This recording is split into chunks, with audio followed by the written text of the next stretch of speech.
Hi friends, welcome to my world of cooking. This is Usha Joy from UJ Kitchen Art.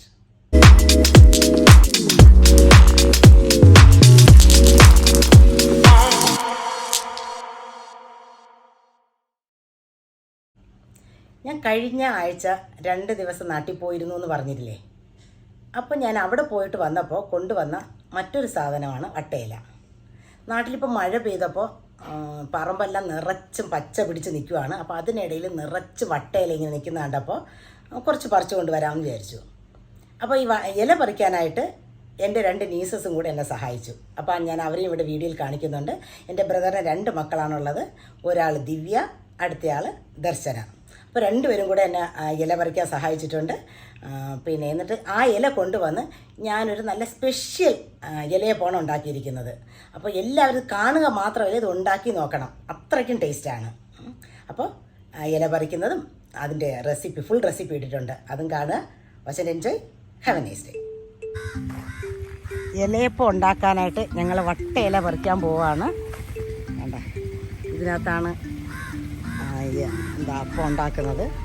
നിറച്ചുകൊണ്ട് ഇവിടെയെല്ലാം മഴയായത് കാരണം എല്ലാം കാട് പിടിച്ച് കിടക്കുകയാണ്. അവിടെ നിറച്ചും ഇലയുണ്ട്.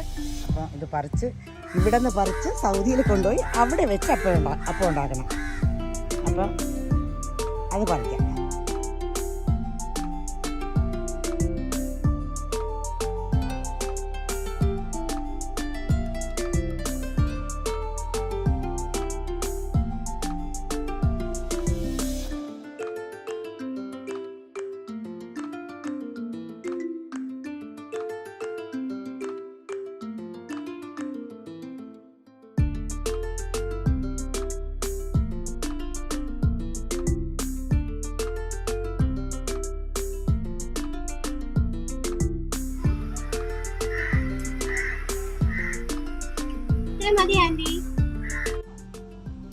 ഇത് നാട്ടിൽ നിന്ന് കൊണ്ടുവന്ന വട്ടയിലയാണ്. നിങ്ങളിപ്പോൾ ഈ വീഡിയോയിൽ കണ്ട ഞാനും എൻ്റെ നീസസും ചേർന്ന് പറിച്ചെടുത്ത ഇലയാണ്. എൻ്റെ നീസസ് 2 പേരാണുള്ളത്. ഒരാൾ ദിവ്യ, മറ്റേയാൾ ദർശന. ഞങ്ങൾ 3 പേരും കൂടെ ചേർന്ന് പറിച്ചെടുത്ത ഇലയാണ്. ഇത് നമ്മളൊന്ന് കഴുകി തുടച്ചെടുക്കണം. മഴയത്തുണ്ടായ ഇലയാണ്, വളരെ ഇപ്പോൾ ന്യൂലി ഉണ്ടായതാണ്. പക്ഷെ എന്നാലും നമ്മൾ ഇത് നല്ലവണ്ണം കഴുകി തുടച്ചെടുക്കണം. നമുക്ക് ആദ്യം തുടച്ചെടുക്കാം, എന്നിട്ട് ഇതിനകത്ത് അപ്പം ഉണ്ടാക്കാം. നമ്മൾ നാട്ടിൽ നിന്ന് കൊണ്ടുവന്ന വട്ടയിലയിൽ അപ്പം ഉണ്ടാക്കാൻ പോവുകയാണ്. അതിനാവശ്യമായ സാധനങ്ങൾ ഞാൻ ഏതാണ്ട് 200 ml ഉള്ള കപ്പിൽ 1 കപ്പ് മാവ് എടുക്കുന്നു. പിന്നെ ഞാനിവിടെ ഒരു നമ്മുടെ നാടൻ ഏത്തൻ പഴം ഒരെണ്ണമുണ്ട്. ഒരു വലിയ ഉണ്ട ശർക്കര ചെത്തി വെച്ചിട്ടുണ്ട്. പിന്നെ കുറച്ച് കാഷ്യൂനട്ട്, കുറച്ച് റൈസിന്. പിന്നെ നമുക്ക് ഇതിൻ്റെ കൂടെ ഒരു 1.5 കൈപ്പിടി തേങ്ങ കൂടെ ഇട്ട് മിക്സ് ചെയ്യണം. അപ്പോൾ ആദ്യം നമുക്ക് ഈ മാവ് മിക്സ് ചെയ്യണം. അതിനാദ്യം ശർക്കര, ഒരു പിഞ്ച് ഉപ്പ്, അത് നമ്മുടെ മധുരമൊന്നും ബാധിച്ച് ഒരിച്ചിരി മതിയാവും, അത്ര ഇട്ടു. പിന്നെ ഇതിനകത്തൊരു 3-4 സ്പൂൺ പഞ്ചസാര ഇടുക. ശർക്കര വേണ്ട, പഞ്ചസാര. ശർക്കര നമ്മൾ അകത്ത് വയ്ക്കുകയാണ് ചെയ്യുന്നത്. ഞാനൊരു 3 സ്പൂൺ പഞ്ചസാര ഇട്ടിട്ടുണ്ട് 1 കപ്പ് മാവിന്. ഇതൊന്ന് നല്ലവണ്ണം മിക്സ് ചെയ്തിട്ട് നല്ല തിളച്ച വെള്ളം, ഒരു 3/4 കപ്പ് വെള്ളം ഇതിന് വേണ്ടി വരും. ഇത് നമ്മൾ കൈകൊണ്ട് കുഴയ്ക്കാൻ പറ്റത്തില്ല. വെള്ളം ഒഴിക്കുമ്പോൾ നമുക്കൊരു സ്പാച്ചിൽ വെച്ച് കുഴയ്ക്കാം. നല്ല തിളച്ച വെള്ളമാണ്, അതും കുറേശ്ശെ ഒഴിച്ച് നമുക്കിത് കുഴയ്ക്കാം. 1 സ്പൂൺ ഉപയോഗിച്ച് വെള്ളം കുറേശ്ശെയായിട്ട് ഒഴിച്ച് നമുക്കിതിങ്ങനെ കുഴച്ചെടുക്കാം. പോരാ, വീണ്ടും വേണം. ഇത് ഒരു വലിയ ശർക്കര ഞാനത് ചിരണ്ടി വെച്ചിട്ടുണ്ട്. നിങ്ങൾക്ക് എത്രത്തോളം നിങ്ങൾക്ക് ഫില്ലിങ് വെക്കണോ അത്രയ്ക്ക് എടുക്കാം. ഏതാണ്ട് നമ്മുടെ 2 കൈപ്പിടിയിലും കൂടുതലുണ്ട്. ഇതിനകത്തോട്ട് 2 കൈപ്പിടി തേങ്ങ ഇട്ട് കൊടുക്കുന്നു. ഇനി ഒരു ഇച്ചിരി ഏലക്കാപ്പൊടി.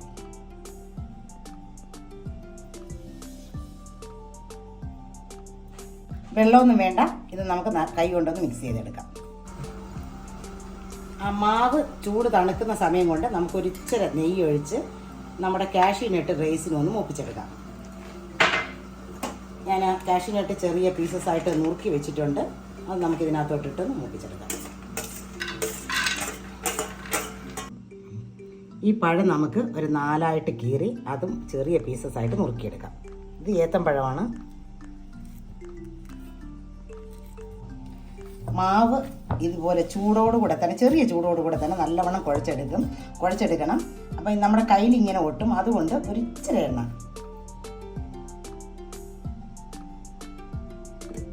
കണ്ടോ, ഞാനൊരു ഇച്ചിരി എണ്ണ എടുത്ത് കുഴക്കണം. അപ്പോൾ നമ്മുടെ കയ്യിൽ ഇത് ഒട്ടത്തില്ല. നല്ല മയപ്പെടുത്തി എടുക്കാം. മാവ് നല്ലവണ്ണം കുഴച്ചെടുത്തിട്ടുണ്ട്. ഇപ്പോൾ കയ്യിലൊട്ടിയിരുന്നൊക്കെ ഏതാണ്ട് പോയി കഴിഞ്ഞ് ഇനി ഇതിനെ നമുക്ക് എത്ര വലിപ്പം വേണോ അത്രയും വലിപ്പത്തിനുള്ള ഉണ്ടകളാക്കി ഉരുട്ടി വയ്ക്കുക. തീരെ ഒത്തിരി വേണ്ട, കാരണം നമ്മൾ ഇതിനകത്ത് ഫില്ലിങ് വയ്ക്കുന്ന കാരണം തീരെ അതൊരു വലിപ്പം കൂടി പോകും. ഞാനിത് ഉരുട്ടി വയ്ക്കുകയാണ്. ഞാനിത് ഉരുട്ടി വെച്ചിട്ടുണ്ട്. വലിയ ഷേപ്പൊന്നും വേണ്ട, കാരണം ഇത് നമ്മളിത് നിരത്തിയെടുക്കാനുള്ളതാണ്. നമുക്കിനി ഓരോ ഇലയിലായിട്ട് ഇത് നിരത്തിയെടുക്കാം. പിന്നെ കഴുകി വൃത്തിയാക്കി നല്ല ഉണങ്ങിയ ഇലയാണ്. ഒരെണ്ണം എടുത്ത് വേണമെങ്കിൽ ഇച്ചിരി വെള്ളം അടുത്ത് വെച്ചേക്കാം. നമുക്ക് കയ്യിലൊട്ടുവാണെന്നുണ്ടെങ്കിൽ അത് എടുക്കാനായിട്ട്, നമുക്ക് ഒന്ന് മുക്കാനായിട്ട് നല്ല ഉണം നിരത്തുക. നമ്മൾ എണ്ണ ഒഴിച്ചത് കാരണം അധികം കയ്യിലൊട്ടത്തില്ല. നല്ല വീതിക്ക് തന്നെ, എത്രത്തോളം വീതിക്ക് പരത്താൻ പറ്റും അത്രയും വീതിക്ക് പരത്തിയെടുക്കുക. നമ്മൾ മിക്സ് ചെയ്ത് വെച്ചേക്കുന്ന ഇത് ശർക്കരയും തേങ്ങയും ഏലക്കയും കൂടെ ആദ്യം വെക്കുകയാണ്. നിങ്ങൾക്ക് എത്രത്തോളം ഫില്ലിങ് വേണോ അത്രയും വയ്ക്കുക. ഞാൻ ഇച്ചിരി കൂടുതൽ വയ്ക്കുന്നുണ്ട്. അപ്പോൾ ഇത് വെക്കുമ്പോൾ ഏതാണ്ട് ഈ സൈഡിലൊക്കെ വരണം. പക്ഷേ മൊത്തം ഈ സൈഡിലോട്ട് വരാൻ പാടില്ല, എന്നാൽ പിന്നെ നമുക്ക് അടഞ്ഞ് അത് ഒട്ടിയിരിക്കത്തില്ല. പക്ഷെ അറ്റത്തൊക്കെ വരികയും വേണം. അങ്ങനെ വെക്കുക.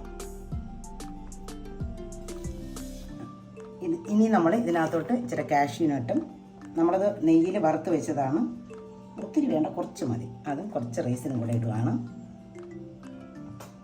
ഇതൊക്കെ ടേസ്റ്റിന് ഓപ്ഷനാണ്, നമുക്ക് വേണമെങ്കിൽ വെച്ചുകൊണ്ടാൽ മതി. ഇനി നമ്മൾ നുറുക്കി വെച്ചേക്കുന്ന പഴത്തിൻ്റെ ഒരു 4-5 പീസും കൂടെ വെച്ച് കൊടുക്കാം.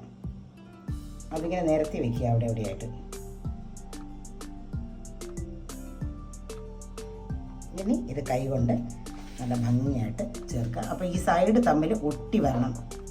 ഇങ്ങനെ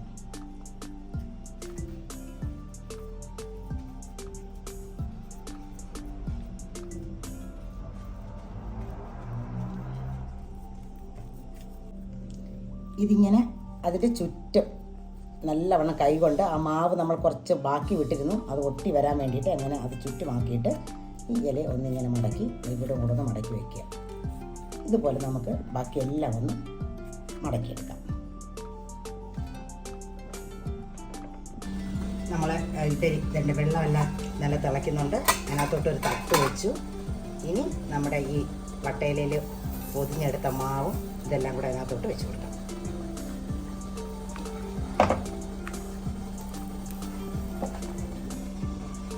ഇത് നമുക്ക് ഇനി അടച്ചു വെച്ച് ഒരു 10-20 മിനിറ്റ് വയ്ക്കാം. ഒരു 20-25 മിനിറ്റ് വെച്ച് വയ്ക്കണം. നമുക്ക് നമ്മുടെ ഇലയപ്പം വെന്തോ നോക്കാം. ഞാൻ തുറക്കുവാണ്. ഒരു 10-25 മിനിറ്റ് ഞാൻ വെച്ചിരുന്നു. നല്ലവണ്ണം വെച്ചിട്ടുണ്ട്. അത് നമുക്ക് കണ്ടാലറിയാം. അല്ല എങ്കിൽ ആ ഇലയുടെ പച്ച നിറം കാണും. ഇത് ആ ഇലയെല്ലാം നല്ല വാടിയിരിപ്പുണ്ട്. അന്നേരം അതിനർത്ഥം അത് വെന്തു എന്നാണ്. നമുക്കിത് പെറുക്കിയെടുക്കാം.